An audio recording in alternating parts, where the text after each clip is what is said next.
I started out really kind of looking at the history of anthropology, how anthropology has initially affected tribes, and basically I work quite a bit in history and ethnohistory of the 19th century. So a lot of times I'm encountering articles out of magazines, naturalist magazines, and other sort of catalogs sometimes that were selling Native American grave goods, and it's really interesting. Perhaps starkly interesting to see, a skull represented in an advertisement in the back of a magazine in the 19th century, and realizing that Native American grave goods are part of the sort of curio market that was pretty big in the United States, and is still big in other countries around the world that don't have laws like we do. But this is kind of a lot of where we come from, this whole collection of Native American goods and where Native people come from when they discuss this. Beginning in roughly the 1850s, U.S. military were gathering skulls and other Native American objects from battlefields, and there was some early collection by some of the early anthropologists, and I don't think you call them archaeologists back then, they were just early anthropologists, maybe folklorists perhaps, that were working in the field and wanted to pay for their, a lot of times their activities, and they would pay for it by selling grave goods. And so the Smithsonian begins in this era, and the Smithsonian begins to collect in lots of things from tribes. By 1900, archaeology is founded, and archaeologists are working away and began collecting again remains from sites. And it's a different kind of collection than today. I was speaking to an archaeologist one time, and they said, well, they collected more of the bigger bones. They didn't really worry about whole skeletons. They just really wanted, it was more of like treasures. They looked at them more like treasures. They're getting treasures to put in the museum. And worldwide, there's a huge worldwide collection we call Salvage Anthropology that was collecting as much as they could of Native American culture, because they thought that, a lot of the anthropologists thought that Native people were going to go extinct. Populations were crashing for many reservations, and there was this thought that unless we collect everything we can native, their thoughts, their stories, their material items, their grave goods, their remains, we're going to not have any more data for our research in this sort of new science of anthropology. And so there's this notion that we should collect as much as possible. And so now, and I'm just skipping way forward, there's lots of stuff in between, but I want to get to the good stuff. But there are now sort of millions of sets of different kinds of material objects and grave goods and human remains in collections in the United States and really worldwide that relate to the areas we're talking about, Native American cultures. And it's pretty stark. I mean, I've been to a few of the places in D.C. and seen the collections there, seen where they have these remains stored, and it's pretty incredible. So many collections are still sitting unused in warehouses, on collection shelves, and archives, in places like College Park or the Museum of Natural History. I saw that in the 1990s. And the original archaeologists are gone. And many times there's no plan to use them. There's no plan for them to be ever used in any kind of investigation at all, any kind of study. And many of them have lost their context. They have no provenience, and or it's like Orient, which does not help you when you're doing archaeological or even physical anthropological investigations. So they've lost their context, and it's difficult to study them altogether. And so I come at this with a very sort of Native American studies perspective. When I first began working in anthropology, I was also in international studies and studying under a man named Rob Proudfoot at U of O. And we were working on understanding more sort of Native perspective on anthropology, on science. And so I went I went and looked at Deloria's work pretty well, and a lot of folks around his time period from the 70s on, 1970s on. Deloria really came out with some really interesting perspectives based on his articles in roughly around 1969, where he basically said archaeologists and scientists that go to reservations and access tribes, they publish books from the information they collect. A lot of times they get large grants. They then secure tenure from their projects, and then they secure their own legacy by doing so. And yet, nothing is really ever returned to the tribes. They'll sometimes these anthropologists, and he called them other friends, would go maybe a tribe for a month or so, do the research, publish their book, they have their tenure, they have their job for life, and they never return. And none of the information is ever returned to the tribes. And while the tribes were basically, one of the most poverty-stricken people on the face of the earth. In fact, at this time period, there are studies that talk about Native American peoples, communities being in third or fourth world conditions. There are still reservations today that don't have good roads. Some people don't have bathrooms in their houses. My grandmother, when she was alive, she talked to me about how in the 1950s at Grand Ronde, just over the hill here, they would have to go every day to the river to get water, and they had to use the outhouse to go to the bathroom in the 1950s. So I'm not talking about something that you don't know about. It's pretty common that Native American communities everywhere have really not benefited from their colonization.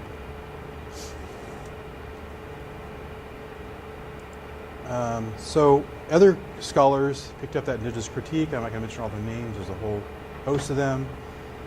And they began using this arguments taken further. And many parts of anthropology were examined. Is this the right? Questions came like, who benefits from research? Who should do the research? Where is the indigenous voice and agency? And that's a really big one. There's a menu again. Because in the 1970s, just like somewhat today, there aren't a lot of minorities getting involved in science. There's more today, obviously, than before. And in fact, up until the 1950s, there weren't even a lot of women getting involved in anthropology. It was really a white man's field. And it's obviously changed today, but that's what I'm talking about, the perspective in this time period. People were just saying, we don't have any control. There's no control over our stuff. So in this time period, 1970s, there was a response, a political response, where our legislators got together and actually made some decisions, which they have a problem doing nowadays. And they began passing laws to benefit Native peoples. They passed an Education Act, the Freedom of Religion Act, various laws in terms of archaeological laws to protect sites, and then foster kids are now controlled by the tribes that they're a member of. And these are really laws that would help with this new policy of self-determination of the tribes. So tribes can make their own decisions and become a little more sovereign and a little more control of their own lives, which is what everybody wanted. And so beginning with, when thinking back about this, the questions posed by Deloria and other indigenous scholars, and really other scholars, even by Deloria, Del Hines was involved in this. He was central to anthropology at the time. And they really changed the way anthropology and society worked. And from that, I've seen a fluorescence of anthropology today. So NAGPRA comes along, and we've heard a big presentation, which I thank you for, because now everybody knows about NAGPRA, around in 1990. A project that really had to occur. I went to the 2010 20th anniversary of NAGPRA event in Washington, D.C., and they talked about how before they could build the National Museum of the American Indian, they had to have NAGPRA done. Because before they could have a museum that would hold Native American objects, they had to have some sort of repatriation project. Something had to be done for the tribes. And so they actually had to pass NAGPRA before the museum could be built.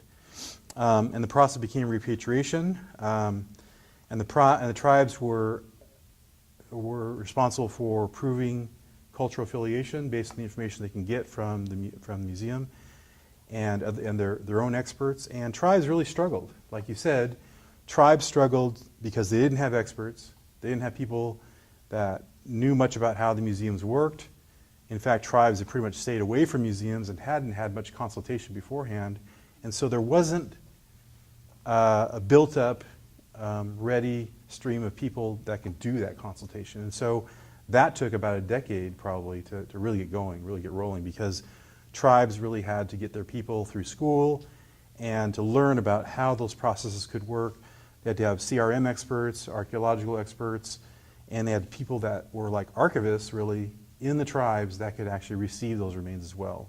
They had to figure out what they're going to do, because a lot of tribes, I mean, even Grand Ronde, the stories I got from Grand Ronde from the 1980s, 1990s, the earliest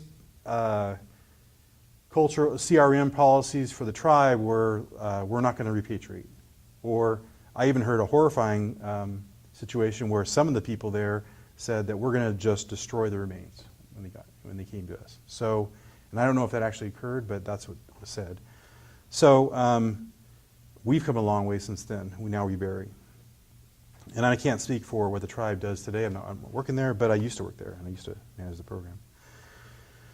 So the law, NAGPRA, was not well liked by archaeologists because, again, they would be losing their data. They lose their research data, their research subjects. And so they thought they would basically lose everything.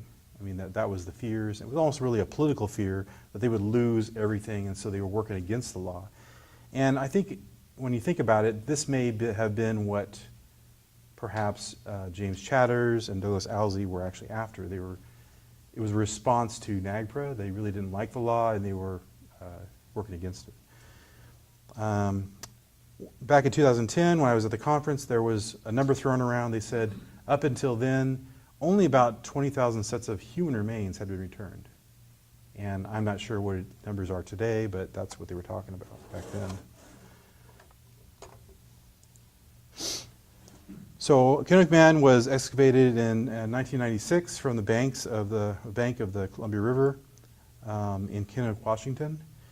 And Chatters and Owsley were the co-PIs. I believe Chatters was at OSU at the time, wasn't he? I don't remember that. I don't recall. I heard that he may have been associated with OSU somehow.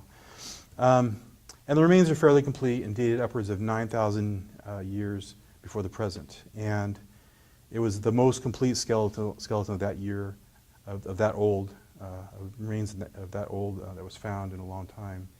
And that's why they wanted to study it, from what we understand. 5 tribes on the Columbia, around the Columbia, began suing for repatriation. The Umatilla, the Yakima, Colville, Nez Perce, and the Wanapum Band, which is the river people. And they were claiming that correct procedures were not followed, and they basically were denied repatriation because they were considered unaffiliated human remains. The archaeologists determined the remains were not native, didn't have native features. Instead, they determined they were either Asian, Pacific Islander, or perhaps even European. And they even released this sort of mock-up of what the skull may have revealed to national magazines. And this is the image that was presented before the judge in the court case, and it convinced the judge not to let repatriation go forward.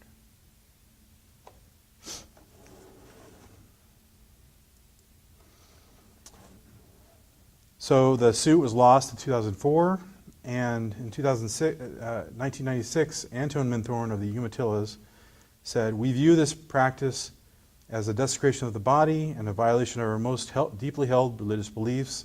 The remains," the tribe said, "were those of a direct tribal ancestor. From our oral histories, we know that our people have been part of this land since the beginning of time. We do not believe that our people migrated here from another continent as scientists do. Tribes are sovereign governments. They can choose their origin as they want to. And this is what he and they believe is their origin. The suit was based on religious freedom rights, which there was a law passed in the 1970s for that.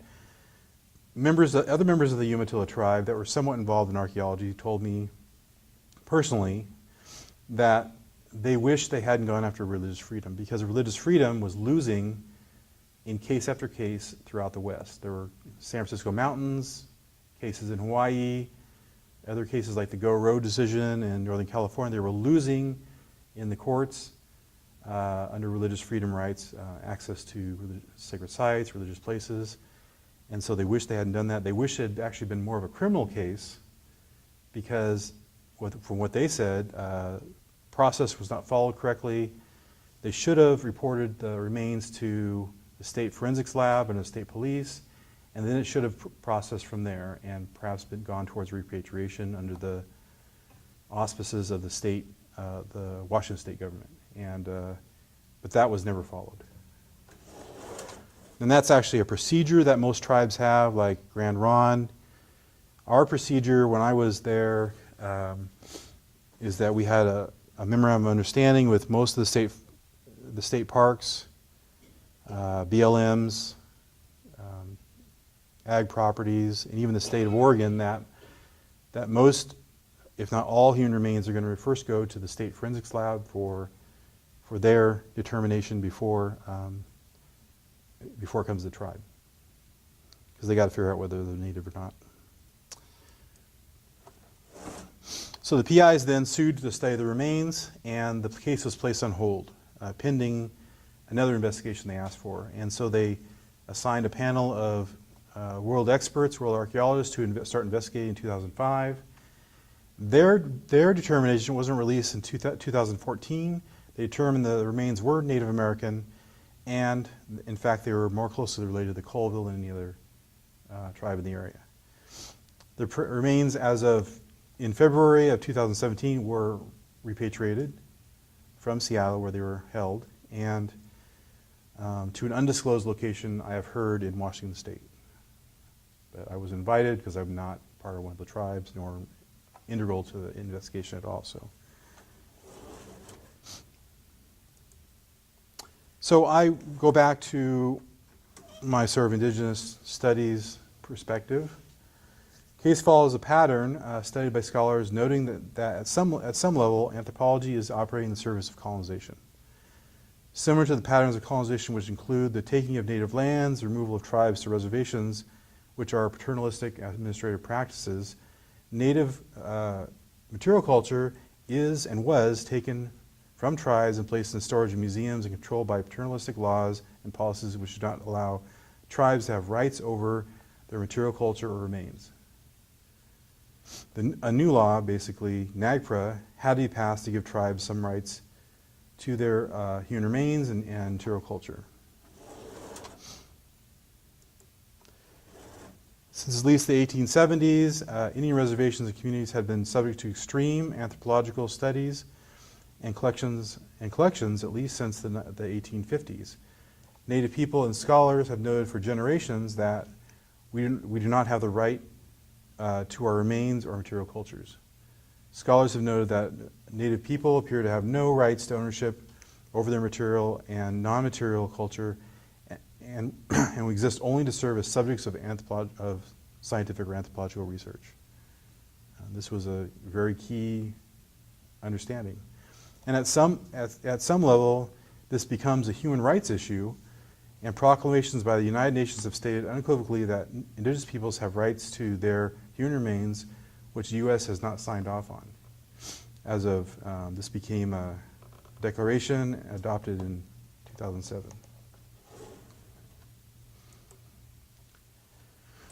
There's a little bit of economy to these remains, and I don't know if this was the original purpose all along, but there's now been 20 plus years of research on the remains. Likely millions of dollars of research funding grants have been awarded to various teams, not just one, to various teams, to research the remains. I did a little search on Amazon, came up with 11 books. I think there's 12 or more books. They're just about Kennewick Man. and innumerable articles. And I haven't even done that research yet on the remains. Both PIs wrote books on the remains. There's been several films about the remains, featuring Native people and other people. And yes, the PIs did gain a measure of fame. Even though Chatters is no longer with us, they do have a measure of fame and a place in the history books, obviously. Tribes also had to fund positions for years and spend thousands of hours in attorney costs to fight for repatriation.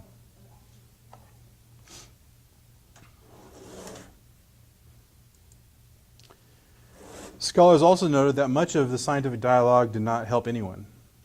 Much of it was what Delorier called useless polemics.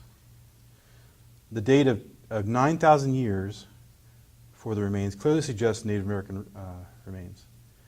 Many of the arguments were about things that could be reasonably figured out if scholars spoke with and valued Native opinions or even those of other archaeologists. Many tribes do allow scientific studies to occur if they control the remains and the data. People do want to know why we have diseases. People do want to know where we come from. And then when there is no respect for tribal sovereignty and perspectives, then there's no respect. And that just generally applies back to the field. The dialogue perhaps has helped practicing archaeologists learn what not to do. And today, working with tribes is more valued than not, as we've heard. So what else has this done? It inspired a new generation of sort of conspiracy theorists to broadly publicize their theories of all manner of origins for mankind in the Americas. There's people out there, and I've talked to them in various places that, believe that we're originally Europeans or Africans still, even though that's been disproven, and perhaps even alien at some level. Who knows? But this kind of stuff stirs the pot. And I remember immediately after this was being talked about in the media in the 1990s, even the Celtic people from this area were holding ceremonies on the Columbia, and they were stating that Kennewick Man was their direct ancestor. And this also promoted this notion that we're all immigrants. Despite tribes saying that we've been here for a very long time or forever, despite even archaeological evidence that we've been here in Oregon for 14,500 years, I think it's the earliest dates, which, 10,000 years, I penciled it out, and it's around 50,000 generations, so it's pretty much forever. So despite all that, this political argument then has surfaced that we're all immigrants, and that is an argument to disempower tribal sovereignty, the prominence of tribal sovereignty.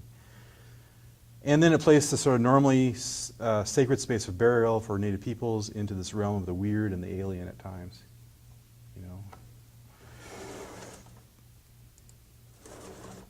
So Kennewick Man also adds credence to that argument that scientists exploit their privilege over Native peoples and that vulnerabilities in law to maintain access to their data for studies. Cases like Kennewick Man continue to degrade tribal sovereignty legally and politically, casting all archaeologists and scientists in the role of colonizers. In the meantime, such cases slow down or halt the ability of scientists to work with tribes for all manner of projects, as there is always a measure of mistrust by the tribes. And that's it. Hayumasi.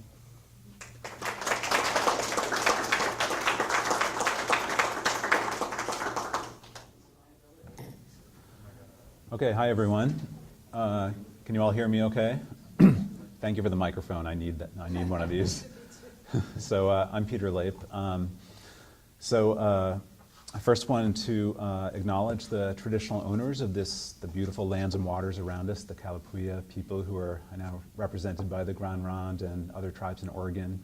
I'm so honored to be here. It's great to be out of the pavement of Seattle to some nice open countryside. So thank you to Anita and Natalia for organizing this, and to my co-panelists who provided a wonderful background and context for what I'm going to talk about, which is rather weird and specific. So, and then one other thank you. This is a paper, a longer version of a paper I gave last year with a co-author, Laura Phillips, who's the collections manager of archaeology at the Burke Museum. So I wanted to acknowledge her contributions to this paper. You'll see she gathered a lot of the data that I'll be showing you.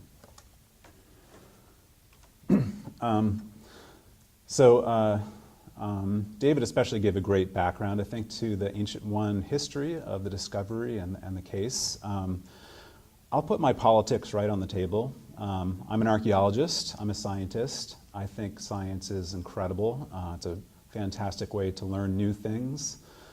And I think what we can learn from human bones is really amazing. That said, I have from day one been deeply opposed to what's happened with the Ancient One. And I think for me it comes to a matter of consent and collaboration, that the best science is done with the informed consent of the people who are potentially affected by that science. And as David said, ideally, people who are involved or contributing to that science also benefit from it, and not just the PIs or co-authors or people getting tenure. So I appreciate David's thoughts on that, and I 100% agree. So you can see already I'm living a contradiction, because in terms of the Ancient One, I see a potential for research happening there, and I also see no consent happening. In fact, very much opposition from the tribes involved who are potentially affiliated with those human bones. So just to bring us back to July 1996, apparently a very hot day in Kennewick, and these two guys, this photo of the two guys was taken several years after 96, but I think they were 17 or 18 years old when they were walking along in the shallow waters along the banks of the Columbia River, and one of them, I can't remember if it was Dave or Will, stumbled on what he thought was a round rock, and of course turned out to be a human skull. Now, does anyone know what you do if you guys are out there and you stumble upon a human skull? What should you do? What's the procedure? Thank you. Who said that? Call 911. Please do not call me or Pam or Dave. There is a really great, and actually Will and Dave did that. So thank God, at least it started out right. Yeah, so pretty much most parts of the United States have a process. If human remains are found out there, you really want to rule out first a crime victim, a recent crime victim. That might be really important evidence. Someone might have been murdered or lost or wandered off and died. You want to rule that out first, and if that turns out, if it's not a recent body, it turns out to be an ancient one, the folks who answer 911 will eventually kick the process over to whatever law is in place, state, local, federal law, to help resolve what happens with those skeletal remains. So now you know. Call 911. So for a couple years after 96, these bones were kept first in the garage of Jim Chatters. So David mentioned Jim Chatters. He was a University of Washington Ph.D. I'm not really proud to say that, but he is a graduate of our anthropology program. And at the time, I believe he was under contract for the Benton County Coroner's Office. So he's one of the people who, when you call 911, he would be sent out to decide whether these remains are human or not. Now, Jim is an archaeologist and also has this interest in ancient Native American settlement in the Pacific Northwest. So he took these remains home to he had a lab in his garage, and he laid them out. He took photographs of them. And he talked to the media that he initially thought that they were probably a 19th century white settler based on the skull shape. Now, for some reason, he decided to take a finger bone and send it to a radiocarbon dating lab to get a date. Now, he must have also seen that there is a stone spear point embedded in his hip bone, and you can actually see part of that point is exposed and part of it's buried inside the bone. And Jim would have been very, very familiar with this style of stone spear point. We would call it a cascade point, probably. It's a projectile point that dates to, between 6,000 and 9,000 years, depending where you are. We don't really have great dating of those points. You find them on the west side of the mountains as well as the east side. So he would have noticed this. So he probably didn't really think it was a 19th century settler unless he had some theory of those guys getting speared by ancient spears, maybe, I don't know. So when he sent that sample off for radiocarbon dating, he broke the law. He was already breaking laws, and other laws were broken, in my opinion, maybe not so much in the eyes of the police or the courts. When that date came back, as David mentioned, I think that first date came back at 8,600 years before present. And actually many, many more dates have now been run on the sample. They range from about 6,000 to 9,000, but if you look at the best dates and you do analyses of those dates, actually that very first date was probably the most accurate. So as best we can tell, these bones date to about 8,600 to 8,700 years before present. Okay, so they, after they lived in Jim's garage for a little while, they got moved to the Benton County Coroner's Office, and then they got stored in a research lab, Battelle, which runs a big private research, scientific research company that has labs out in Kennewick, and they provided storage for the bones for a while. In October '98, they were brought over to the Burke Museum in Seattle. I started working at the Burke in September 2000, so this was a couple years before I was still a graduate student in October '98. And actually Kennewick Man, or the Ancient One, was very much the #1 topic of discussion amongst my fellow graduate students at the time. So I think I came of age in archaeology at a time post-NAGPRA, when I'd say my fellow graduate students and I were very much in favor of NAGPRA, and not the folks that Pam and David talked about this fear of loss of skeletal material or data. I think we came at a time when it was very much, for most people, we were in favor of this. Okay, so again, my politics, I guess, wearing them on my sleeve. So the bones were brought into the Burke. This was after the result of several months of intensive negotiation between the Burke Museum, the plaintiffs in the court case, who were, this is the Bonnickson et al. So there's 9 plaintiffs. Doug Owsley is one of the plaintiffs, and he became sort of the main spokesperson. He's a very articulate guy, smart guy, very good on TV. He's at the Smithsonian. Already pretty well known for forensic anthropology, and he's sort of become the spokesperson for the case. Bonnickson actually has passed away, and I've got a little ghost story about that I'll tell you later. So there you see on the right is Sonny Trimble. He's the Army Corps of Engineers based in St. Louis, and he basically helps the Army Corps and other Department of Defense agencies take care of archaeological objects that are held by those agencies. And he has been the main person directing the Army Corps' efforts on what to do with Kennewick Man.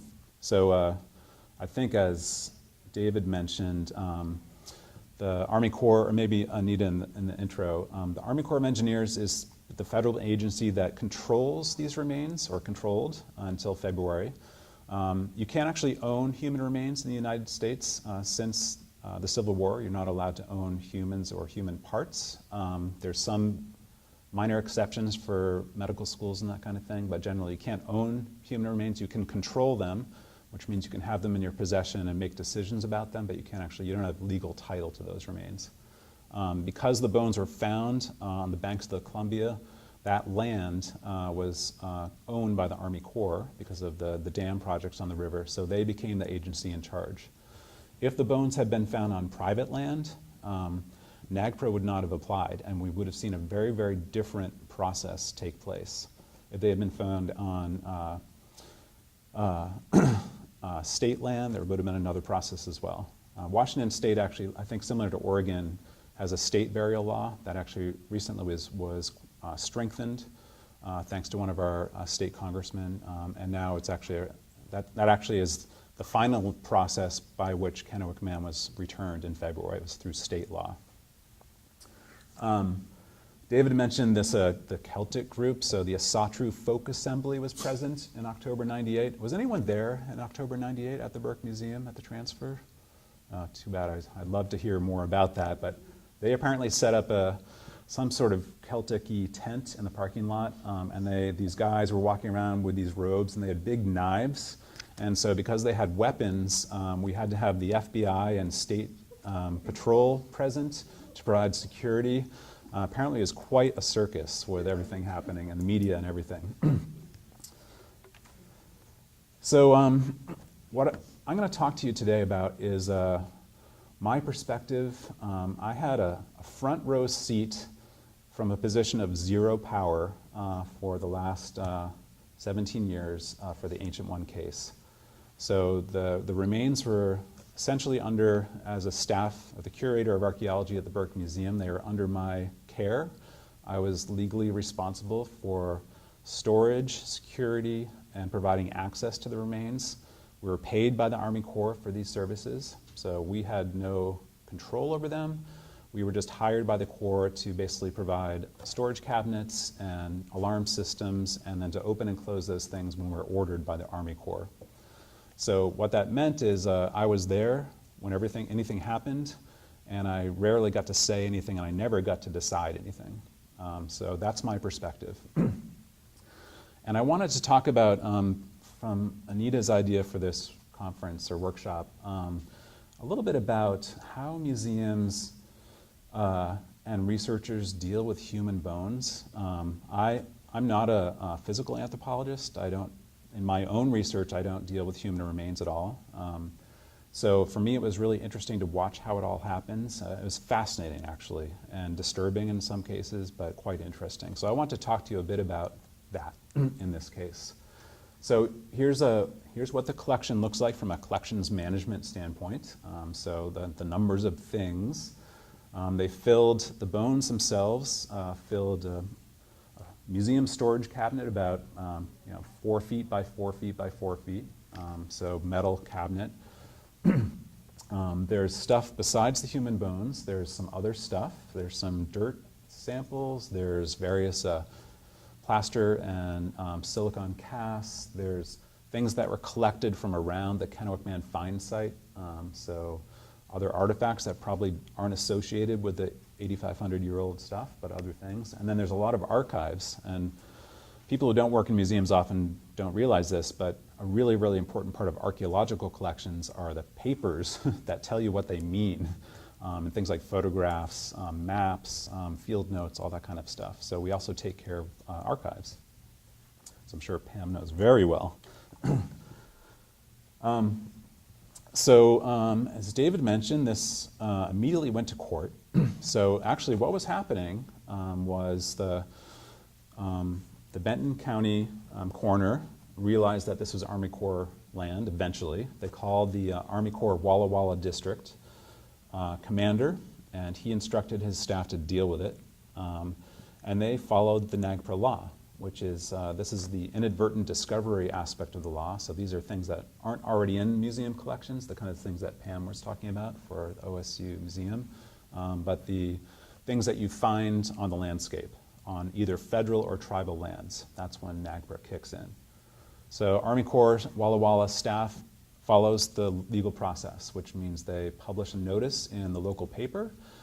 They consult with tribes, and they consulted with the 5 tribes that David talked about.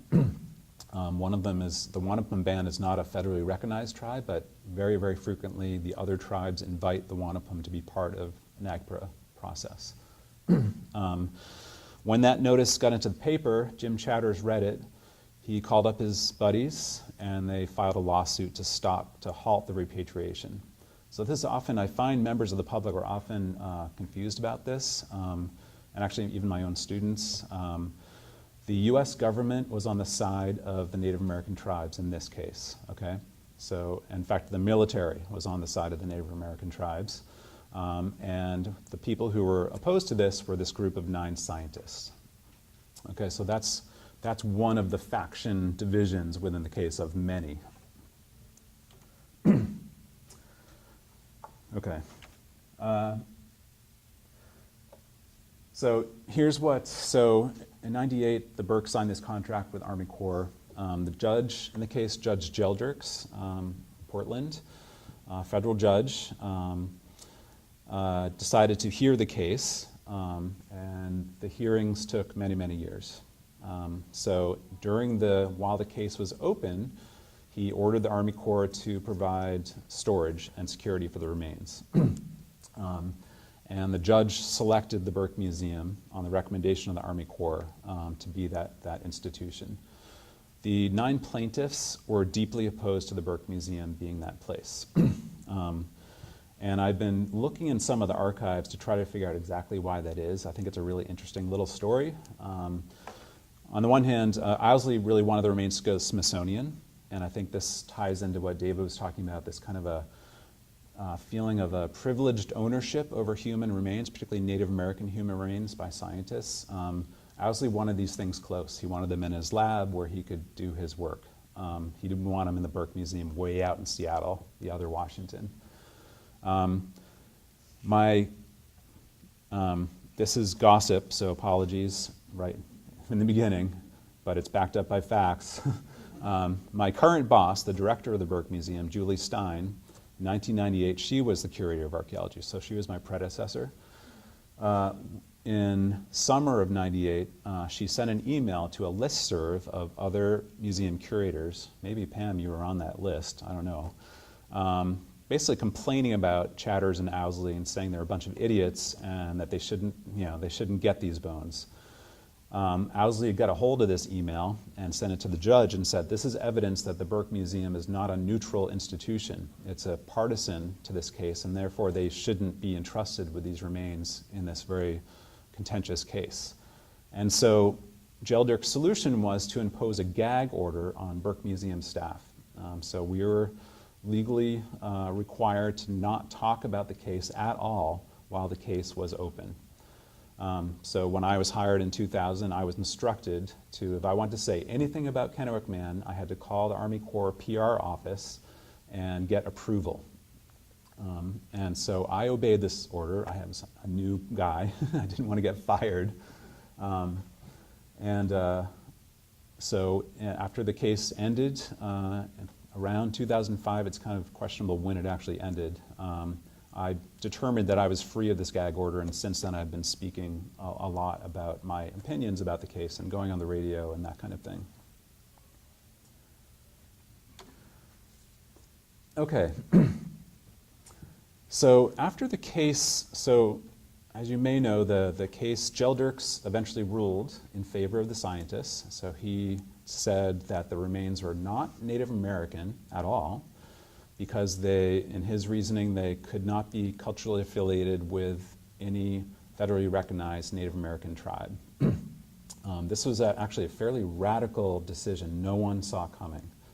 We expected him to maybe not go to say they're Native American but not affiliated, but he said they're not even Native American. So it was a fairly radical decision. This was immediately appealed by the federal government with support of the 5 tribes. It was sent to, the next level up was the Court of Appeals, the Ninth Circuit in San Francisco, which is nowadays people think of it as very liberal. Trump hates the Ninth Circuit. But it's interesting to look at how they rule on Native American issues. You may not, the politics are actually a little complicated. So the Ninth Circuit declined to hear the appeal, which means that they basically supported Geldricks' decision. It was sent back to the lower court, and his decision stood. So that was the law, the legal interpretation, not Native American. So then the Geldricks' decision ordered the Army Corps to provide access to the 9 plaintiff scientists to do their studies. So the Burke had to facilitate those studies, and I'll talk a bit about that, how that works. So we also, the Burke Museum, as a state museum and a public education institution, felt an obligation to provide information to the general public about this case and the wider context of NAGPRA and study of human remains. So we've done a lot of different things in that realm. We also we felt an obligation and a responsibility and a desire to provide access to our tribal partners when they wanted to make visits to do prayers or ceremonies near the remains. This had to be cleared by the Army Corps and the judge. They both granted that permission with some restrictions, but usually between 2 or 3 times a year, people would come and do ceremonies next to the case of the human bones. And I think, when Pam talked about that she didn't feel like these activities were political, I had a very similar feeling. These people drove, over the mountains 2 or 3 times a year to do the ceremonies that no one talked about. This wasn't political at all. This was absolute, fundamental, heartfelt desire to do the right thing. And then we eventually, in this past February, facilitated the return of the bones. That was quite an interesting process. So research visits. So the plaintiffs made 3 different trips to the Burke, and a total of 22 days, full days at the Burke Museum doing their studies. This is a fairly intensive amount of work by a lot of people on a single skeleton. I would be surprised if any other skeleton in the United States has seen this level of intensive research done to it. So this is like, we would have between 15 and 20 people, 22 days, full 8-hour days of work on the bones. So we had to provide facilities for that. We were paid for our staff time to do that, but you can imagine there was a lot of, everything else in the museum had to stop when this thing was happening.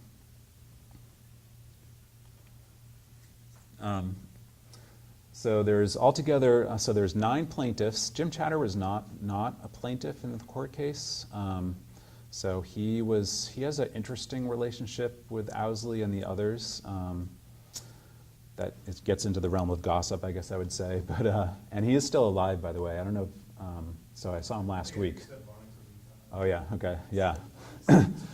Yeah. Bonnickson's gone, but Jim Chatter is very much still alive. And whenever I see him, he yells at me because of my opinions about this. But I respect him for that. But anyway, so 9 plus Chatters. And then those guys, and they're all guys, by the way, also brought in other research to join them. So we had to track all those research visits. This is collections management nerddom, I guess.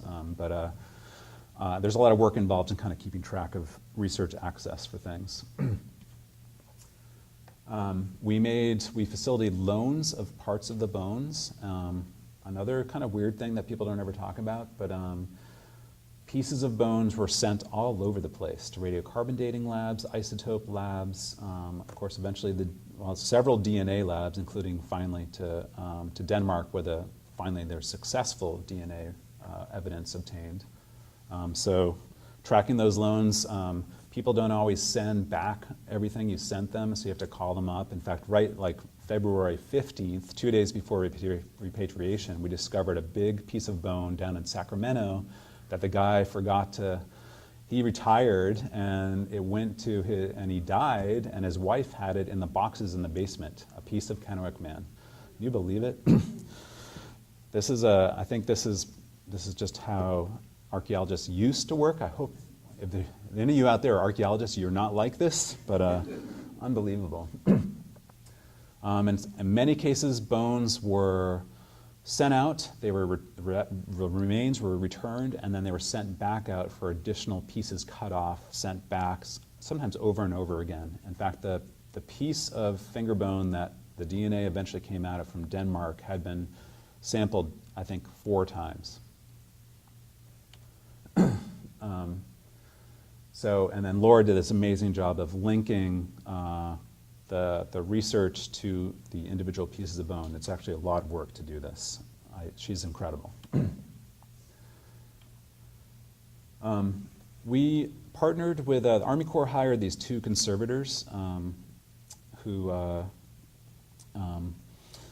took made sure that the bones were basically being taken care of properly. So they would, every 6 months, come and visit the Burke and look at every single bone and take photographs and see if there's any change from month to month, as a way to make sure that our storage conditions were taking care of the bones appropriately.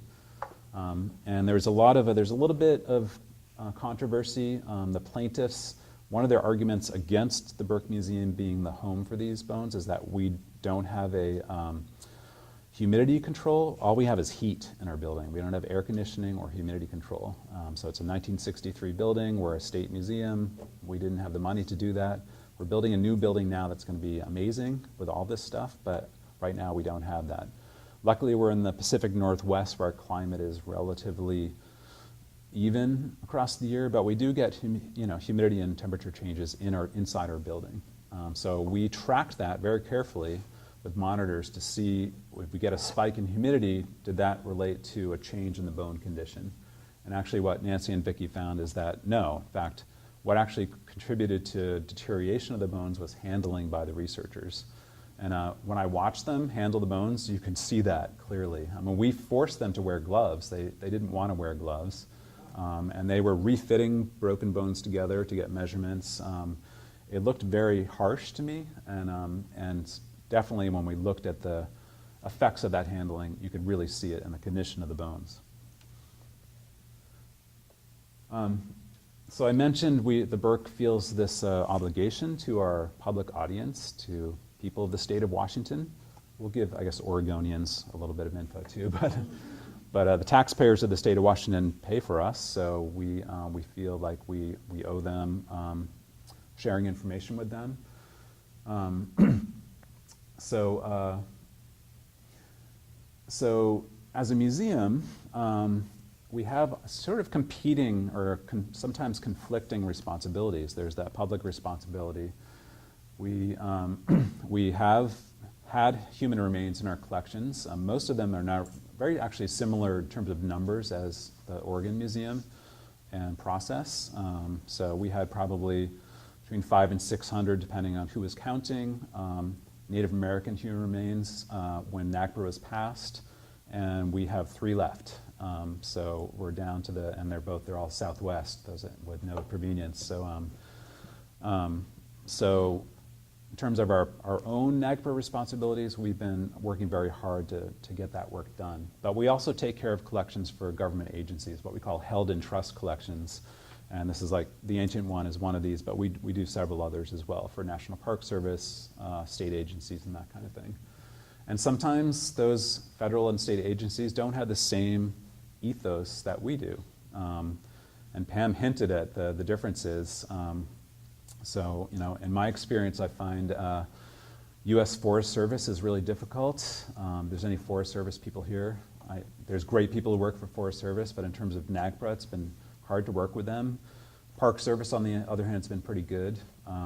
Fish and Wildlife has been amazing, at least the Alaska folks we work with. So, there's a real difference from agency to agency. You'd think there's a law and you're federal government, you just do it, but no, it really depends on the people in some ways, or the budgets, actually.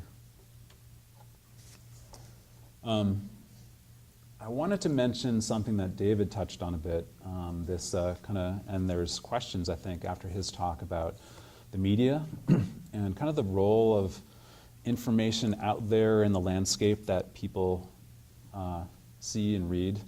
I feel like I kind of do retail archaeology, and we have a lot of public events. We have a big archaeology day. We have lots of things where people come to the Burke to learn about archaeology. So I see kind of the dirty underside of the general public's idea of archaeology, from the wild, crazy alien theories to you name it. Someday I'm going to write a book about that because it's just, whew. So I think the Ancient One case was really decided in the media. I think Judge Geldrix was susceptible to what general public opinion, as I think all judges are to some degree because they're public officials, right? So there's, as David mentioned, there's lots and lots and lots of stuff out there you can read in movies and billions of shorter pieces. When I teach about Kennewick Man to my students, I often show a lot of clips one of my favorites is the 60 Minutes. I'm hiding a picture of the bone that's behind, what's her name there? Leslie Stahl, thank you. It's one of the most egregious pieces of reporting I think I've ever seen. And actually, CBS doesn't, you can go to the archives and get any 60 Minutes episode practically, but they have taken this one off, I think because it's so embarrassing. It's really horrifying. But it's great to show to students to say, this is a 60 Minutes, had a great reputation as being really cutting investigative journalism. But it can be incredibly biased and misleading. And I think that case, if you can find a copy of it, take a look. It will blow your mind. But there's also some really great work done. I think the Who Owns the Past movie it's now becoming really outdated, but it's really gives a really nice balanced perspective on kind of the history, some of the stuff David touched on. The Who Owns the Past website, I'm not sure it's still up.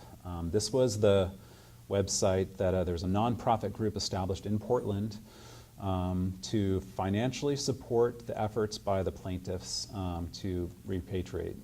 So there's a money story in here that David mentioned that I've never found the details. Maybe he will. Sounds like you've been good at finding where money goes. But this website raised a lot of money from Americans to support the plaintiffs' lawyers' costs and their other costs. And in fact, the research costs that were done, the visits to the Burke Museum, that kind of thing, they didn't get any grants for that. It was all done through private funding and personal funding. So kind of interesting. I think, there's a peer review process for federal grants. These guys bypassed that whole peer review process for their money. And I think it was mostly coming from Friends of America's Past. So probably hundreds of thousands, if not millions of dollars are funneling through these nonprofits to support this. There's a whole secret money picture here going on. Now, they won their court case, which means that they were awarded all legal fees. So their lawyers had, the lawyer bill for Friends of America's Past was $3 million, and we all paid it. So thank you. So total costs of both sides of the case, legal fees were $6 million. So $6 million, I don't know what NSF archaeology budget is, but I think it's probably about $1 million a year. So it's 6 years of all the archaeological research funded in the US went to pay lawyers to fight this stupid case. There's the race thing. Several of you brought up questions of the racial angle, and I find that really fascinating. So there's Patrick Stewart over there on the left. That was the first kind of depiction of Kennewick Man.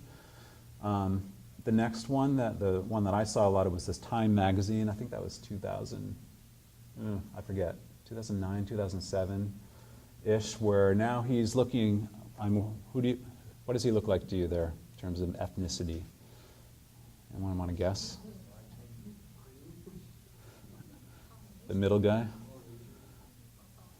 Yeah, I would say Pacific Islander. I think there's a Pacific Islander movie star who I don't know, because my daughter probably does, who at the time was kind of becoming more of a star, who looks a lot like this guy. Does anyone know? Who's probably younger than me?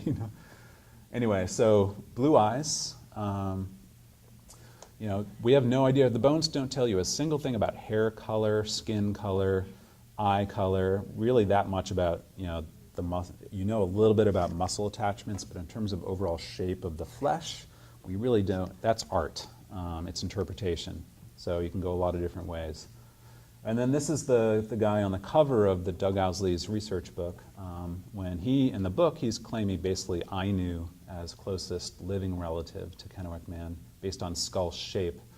I think I took it out, but that's a very Ainu-style beard, kind of early 20th century Ainu guys.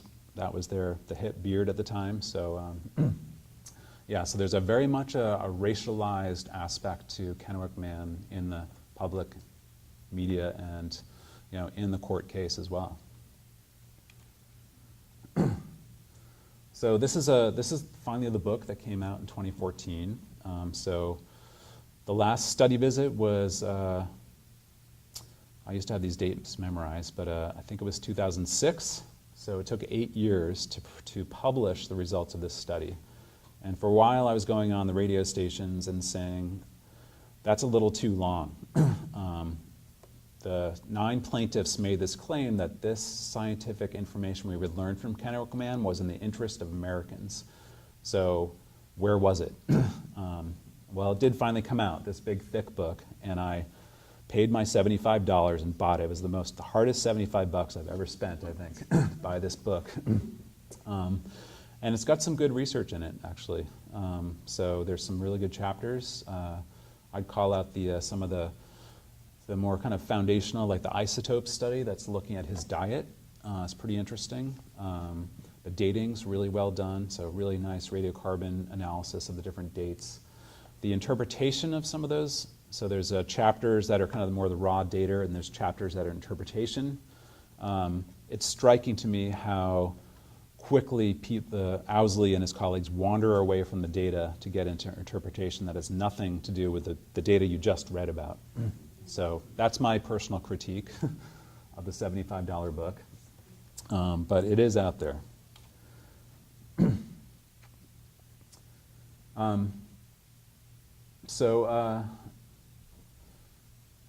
This is kind of out of order, but this is some of the things the Burke's doing, and I'm going to wrap up here because I know we're getting out of time here. But we've touched thousands of people with at least one side of the story, or our attempt to be kind of tell a broadly contextualized story about Kennewick Man. So thousands of people look at our traveling exhibits. This is no longer running, but travel around the state and the country.